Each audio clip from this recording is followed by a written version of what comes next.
बिस्मिल्लाहिर्रहमानिर्रहीम। अस्सलाम वालेकुम तमाम सब्सक्राइबर्स, स्टूडेंट्स और चैनल पर नए आने वालों को खुश आमदीद। आज जो हमारी वीडियो है उसका टॉपिक है माइक्रो ऑर्गेनिज़म्स क्या हैं, इनकी डेफिनेशन क्या है और ये कौन कौन से हैं और इनकी क्लासिफिकेशन हम किस तरह से करेंगे।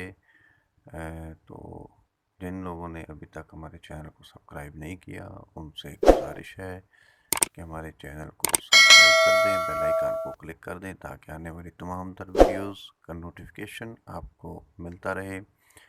तो चलें जी, वीडियो की तरफ चलते हैं। तो सबसे पहले हम डेफिनेशन करते हैं माइक्रो ऑर्गेनिज़म की। माइक्रो और मैक्रो ये दो अल्फाज हैं। माइक्रो से मुराद छोटे और मैक्रो से मुराद बड़े के हैं। तो माइक्रो चूँकि छोटे के अल्फाज हैं तो ये कितने छोटे हैं, यानी वो अजसाम जो बहुत छोटे हैं और इंसानी आँख नेक्ड आई से हम उसको नहीं देख सकते। तो यहाँ आपको बताता चलूँ कि इंसानी आँख 0.2 mm से छोटे अजसाम को नहीं देख सकती है। इससे छोटे अजसाम को देखने के लिए हमें माइक्रोस्कोप की ज़रूरत पेश आती है, जो कि लेवन हुक ने 1673 में बनाई थी। चूँकि ये सेलुलर एक या खुलवी जानदार हैं, एक खुलिये पे मुश्तमिल होते हैं। इसमें बैक्टीरिया, वायरस, पैरासाइट और फंगस, ये चार किस्म के माइक्रो ऑर्गेनिज़म्स हैं जिनको हम डिस्कस करेंगे। सबसे पहले हम डिस्कस करेंगे बैक्टीरिया को। आज हमारी जो वीडियो है उसका टॉपिक बैक्टीरिया है। आज हम इसको डिस्क्राइब करेंगे by the shape, by temperature और ख़ुराक बनाने के हवाले से और ऑक्सीजन की मौजूदगी और गैर मौजूदगी के हवाले से, और फिर इसको स्टेन करके यानी कलर करके इसको पॉजिटिव ग्राम पॉजिटिव या ग्राम नेगेटिव के हवाले से क्लासिफाई करेंगे।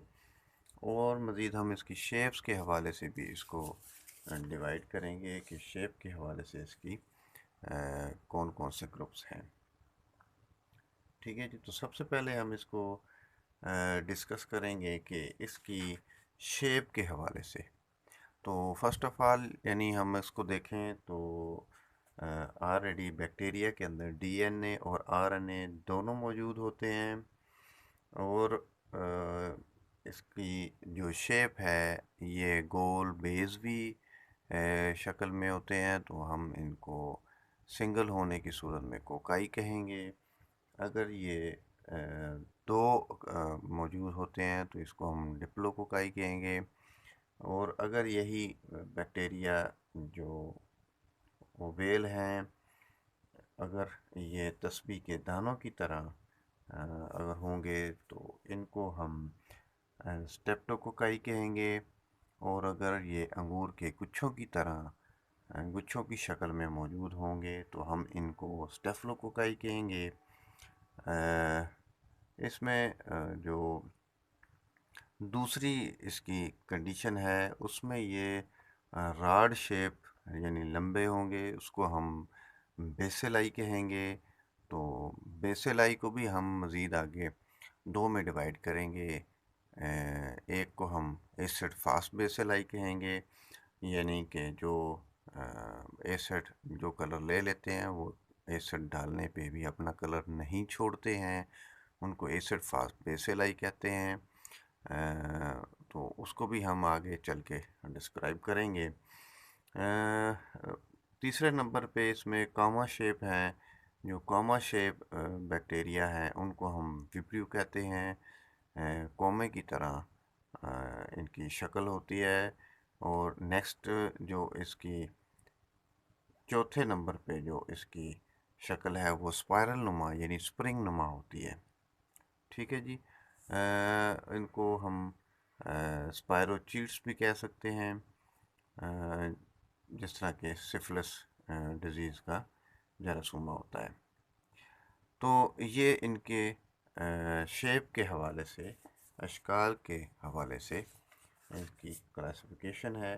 जबकि अगर हम बात करें इसकी मूवमेंट के हवाले से, तो सेकेंडली हम इसको कुछ ऐसे बैक्टीरिया हैं जो मूवमेंट कर सकते हैं, उनको हम मोटाइल बैक्टीरिया कहेंगे। इसकी बॉडी के ऊपर फ्लैजेला होते हैं, बाल नुमा पाफ्स होती है जिसके साथ ये मूवमेंट कर सकते हैं। जबकि दूसरी कंडीशन में हम नॉन मोटाइल बैक्टीरिया कहेंगे, इसके ऊपर इसकी सतह पे इसकी बॉडी पे फ्लैजेला नहीं होता है जिसकी वजह से ये मूवमेंट नहीं कर सकते हैं, इसलिए हम इसको नॉन मोटाइल बैक्टीरिया कहेंगे। नेक्स्ट आगे बात करते हैं खुराक के हवाले से। बैक्टीरिया जो है वो मुनासिब खुराक और दर्जा हरारत की ज़रूरत होती है इसको अपनी अफजाइश नस्ल करने के लिए। तो कुछ बैक्टीरिया जो है वो अपनी खुराक खुद बना सकते हैं कार्बन डाइऑक्साइड की मौजूदगी में भी, तो इसको हम ऑटोट्रोफिक बैक्टीरिया कहेंगे। जबकि कुछ बैक्टीरिया जो हैं वो अपनी खुराक नहीं बना सकते, ये मुर्दा अजसाम से खुराक हासिल करते हैं या दूसरे जानदारों से उसकी खुराक अपनी हासिल करते हैं, इनको हेटरोट्रॉफिक बैक्टीरिया कहते हैं। ठीक है जी। उसके बाद नेक्स्ट हम देखें तो ऑक्सीजन के हवाले से अगर हम बात करें तो यहाँ पे जिनको ज़्यादा ऑक्सीजन की ज़रूरत होती है अपनी अफजाइश करने के लिए, तो उन बैक्टीरिया को हम एरोबिक बैक्टीरिया कहेंगे, जैसे कि सोडोमोनास है। ये दूसरे नंबर पे एनारोबिक बैक्टीरिया है, इसको ऑक्सीजन की ज़रूरत नहीं होती, ये ऑक्सीजन की गैर मौजूदगी में ही अपनी खुराक और अफजाइश करते हैं, स्पारोचीट्स कहलाते हैं। तीसरे नंबर पे फैकल्टेटिव बैक्टीरिया हैं, ये ऑक्सीजन की मौजूदगी और गैर मौजूदगी दोनों कंडीशन में अपने अफ़ाल बखूबी सर अंजाम देते हैं, जैसा कि ई कोलाई है। उसके बाद माइक्रो एरोफ्लिक बैक्टीरिया हैं, इनके लिए कम मिकदार में ऑक्सीजन दरकार होती है, जैसे कि कैम्फेलोबैक्टर इसकी मिसाल है। ठीक है जी। उसके बाद अब हम टेम्परेचर के हवाले से अगर बात करें, इसको क्लासिफाई करें टेम्परेचर के हवाले से, तो सबसे पहले हम बात करेंगे ऐसे बैक्टीरिया जो 20 डिग्री सेंटीग्रेड से 45 डिग्री सेंटीग्रेड में अपनी अफजाइश करते हैं, उनके लिए आइडियल टेम्परेचर होता है, इन्हें मेसोफिलिक बैक्टीरिया कहते हैं। जबकि दूसरी किस्म 0 डिग्री सेंटीग्रेड से 25 डिग्री सेंटीग्रेड में अपनी अफजाइश को बेहतर तरीके से कर सकते हैं, उनके लिए मौजू टेम्परेचर है, उनको सैक्रोफिलिक बैक्टीरिया कहते हैं। और जो बैक्टीरिया 50 डिग्री सेंटीग्रेड से 60 डिग्री सेंटीग्रेड तक अपनी अफजाइश करने के लिए इनको टेम्परेचर दरकार होता है, इनको थर्मोफिलिक बैक्टीरिया कहते हैं। यहाँ आपको एक की दे देता हूँ, जैसे थर्मास के अंदर हम बहुत ज़्यादा गर्म चीज़ डालते हैं तो ज़्यादा टेम्परेचर वाले थर्मोफिलिक हैं, जबकि 0 डिग्री पे चूँकि सर्दी महसूस होती है तो इसको हम सैक्रोफिलिक के साथ अगर अटैच कर दें तो मेरे ख्याल में ये आपके पास एक अच्छी की आ जाएगी। और मेसोफिलिक जो है वो मोतदिल रहने वाले मीडियम जो है उसका अगर हम वहाँ से उसको साथ में माइंड में रख लें तो मेसोफिलिक बैक्टीरिया हो जाएंगे। ठीक है, तो ये तीनों कंडीशन याद करने के लिए आपके लिए आसानी हो जाएगी तमाम स्टूडेंट्स को। ये उसके बाद अब हम बात करेंगे यहाँ पे थर्मोफिलिक बैक्टीरिया की। ये बैक्टीरिया बेसेलाई बैक्टीरिया हैं जो कि अपने स्पोर बना लेते हैं और नासाजगार माहौल में स्पोर बना के उसमें ये नीम मुर्दा हालत में पड़े रहते हैं। जैसे ही इनको हालात साजगार मैसर होते हैं तो ये वहाँ से अपने स्पोर को तोड़ के बाहर आ जाते हैं और अपनी अफजाइश को करना शुरू कर देते हैं। बाइनरी फिशिंग के ज़रिए ये अपनी अफजाइश करते हैं, 1 से 2 और 2 से 4, तो इस तरह से ये अपनी अफजाइश करते हैं। यानी कि एक सेल जो है उसके तमाम तर जो खसूसियात हैं वो डिवाइड होके दो में तकसीम हो जाती हैं और यूँ ये चंद घंटों में बहुत तेज़ी के साथ अपनी ग्रोथ कर लेते हैं। ठीक है जी। उसके बाद आगे हम बात करते हैं, अगर इनको तलब करने की बात करें तो ऑटोक्लेविंग में हम पहले स्टेलाइजेशन में इसको डिस्कस कर चुके हैं, उसको आप वहाँ से हमारे चैनल से ऑटोक्लेविंग स्टेलाइजेशन उसको देख सकते हैं। अब इसमें नेक्स्ट हम बात करते हैं बैक्टीरिया को हम होल बैक्टीरिया की किस्मों को हम दो ग्रुपों में, मेन बड़े ग्रुपों में डिवाइड कर सकते हैं। एक को हम एरोबिक पैथोजन कहेंगे और दूसरे को हम नॉन पैथोजन कहेंगे। तो पैथोजन वो बैक्टीरिया जो कि बीमारी पैदा करते हैं उनको हम पैथोजन कहेंगे, और जो बैक्टीरिया इंसान दोस्त हैं, बीमारी पैदा नहीं करते बल्कि इंसान दोस्त बैक्टीरिया जिनको कहा जाता है, यानी इंसानी फलाह के लिए वो किरदार अदा करते हैं, उनको हम नॉन पैथोजन कहते हैं। यानी नॉन पैथोजन ऐसे बैक्टीरिया हैं जो कि ख़मीर लगाने के लिए, यानी दूध को दही में कन्वर्ट कर देते हैं, ज़मीन की ज़रख़ेज़ी को बढ़ा देते हैं, इसी तरह से अमोनिया को नाइट्रेट, फिर नाइट्रेट में नाइट्राइट और फिर नाइट्रेट में तब्दील कर देते हैं। नाइट्रोजन के मरकबात बढ़ाते हैं जिससे ज़रख़ेज़ी, ज़मीन की ज़रख़ेज़ी बरकरार रहती है। थोर और कलर वाली जो ज़मीन है उसको ज़रख़ेज़ कर देते हैं, बेहतर कर देते हैं। सिरका, तंबाकू, चमड़े और फैब्रिक की तैयारी में अहम रोल अदा करते हैं। मक्खन, पनीर वगैरह डब रोटी बनाने में भी ये अपना फेर सर अंजाम देते हैं। इसी तरह से इंसानों की बड़ी आंत में विटामिन बी पैदा करते हैं। तो इस तरह से ये इंसान दोस्त बैक्टीरिया हैं, इनको हम नॉन पैथोजन बैक्टीरिया कहेंगे, जबकि पैथोजन बैक्टीरिया जो हैं वो बीमारी पैदा करते हैं। ठीक है जी। अब इसको अगर हम बीमारी पैदा करने वाले चंद एक बैक्टीरिया को देखें तो उसमें स्ट्रेप्टोकोकस है, स्ट्रेप्टो नमूनिया है, उसके बाद एच इन्फ्लुएंजा है। ठीक है जी। हेमाकोकस इन्फ्लुएंजा और मेनिंजोकोकस है, साल्मोनेला टाइफाइड जो टाइफाइड का जरासीमा है, विब्रियो कार्ला है जो कि हैज़े का जरासीमा है, इसी तरह टेटनाई है जो कि टेटनस का बायस बनता है, इसी तरह से AFB एसिड फास्बेसिलाई जो कि टीबी का जरासीमा है, टीबी का बायस बनता है। मैक्टोबैक्टीरियम ट्यूबरकुलोसिस भी इसको कहते हैं, एसिड फास्बेसिलाई भी इसको कहते हैं, ये स्पोरोजाइट भी हैं। तो इसी तरह से नमूनिया में और रेस्पिरेटरी ट्रैक में इन्फेक्शन पैदा कर सकते हैं, गैस्ट्रो इंटेस्टाइनल इन्फेक्शन कर सकते हैं, हैज़ा विब्रियो कार्ला हैज़ा कर सकता है, मेनिंजाइटिस यानी गर्दन तोड़ बुखार, टाइफाइड, गनोरिया, सोजाक और सिफिलिस जैसी बीमारियां, वोपिंग कफ, टेटनस, यूरिनरी ट्रैक इन्फेक्शन वगैरह यानी बीमारियां पैदा करने का बायस बन सकते हैं।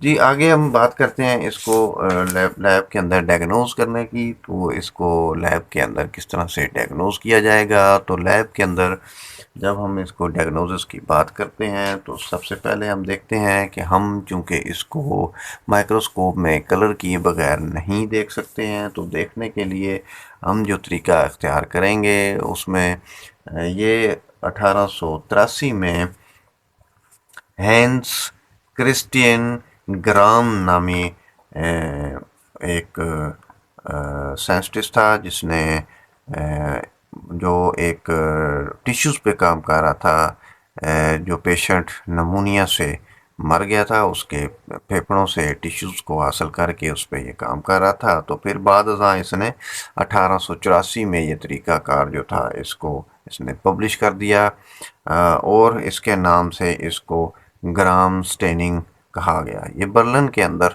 ये एक्सपेरिमेंट्स कर रहा था। तो यहाँ 1884 में इसने जब पब्लिश किया तो इसको नाम दिया गया ग्राम स्टेनिंग।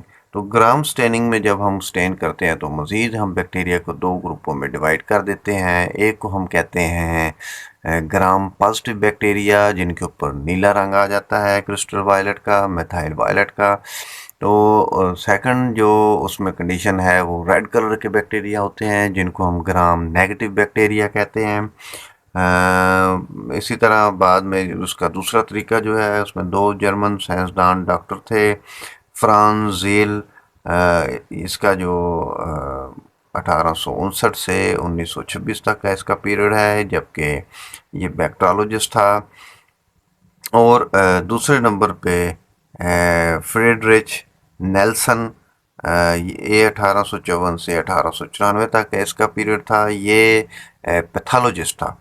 तो इन दोनों ने मिलकर एक तरीका वज़ा किया जिसको बाद में ज़ेडन स्टेनिंग के नाम से जाना गया। इसमें भी स्पेशली इन्होंने टीबी के जरासूमे के लिए ज़ेडन स्टेनिंग जो थी इस पर काम किया। और उसके अंदर एग्जैक्टली ग्राम स्टेनिंग के बिल्कुल अपोजिट, यानी उसमें रेड कलर के ग्राम ज़ेडन ग्राम पॉजिटिव बैक्टीरिया जो ज़ेडन स्टेनिंग के अंदर सुर्ख रंग के नज़र आएंगे, और जो ग्राम नेगेटिव बैक्टीरिया वहाँ हम ग्राम स्टेनिंग के अंदर जिनको रेड कलर का देख रहे हैं, वो ज़ेडन स्टेनिंग में एग्जैक्टली ब्लू कलर के, मेथिनम ब्लू की वजह से ब्लू कलर के नज़र आएंगे।